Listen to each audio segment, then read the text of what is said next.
ভারতের ঘরোয়া T twenty league as ট্রফিতে গতকাল মুখোমুখি হয়েছিল লাকি বিল্ডার্স অ্যান্ড ডেভেলপার ও ইয়ং একাদশ।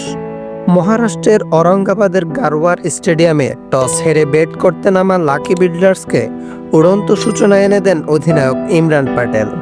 ষষ্ঠ ওভারের শেষ 2 বলে 4 মেরে ওই ওপেনার দলকে পৌঁছে দেন 45 রানে।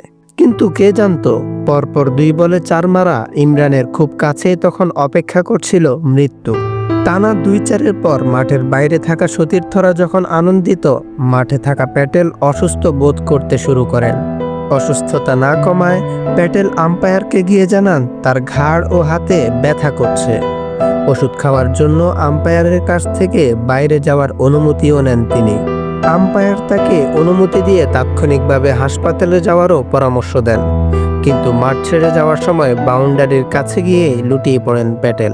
এ সময় দৌড়ে সাহায্যের জন্য এগিয়ে যান অন্য খেলোয়াড়েরা। এরপর জরুরি ভিত্তিতে প্যাটেলকে হাসপাতালে নিয়ে যাওয়া হয়, কিন্তু চেষ্টা করেও শেষ পর্যন্ত আর বাঁচানো যায়নি তাকে। সবাইকে শোকের সাগরে ভাসিয়ে অন্য লোকে পাড়ি জমান ছত্রপতি সম্ভাবজিনগরের উদীয়মান এই ক্রিকেটার। ক্রিকেটের সব খবরাখবর পেতে আমাদের চ্যানেলটি সাবস্ক্রাইব করুন।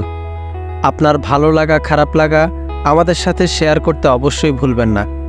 আপনার গুরুত্বপূর্ণ ফিডব্যাক আমাদের পথ চলাকে সুগম করবে। ধন্যবাদ।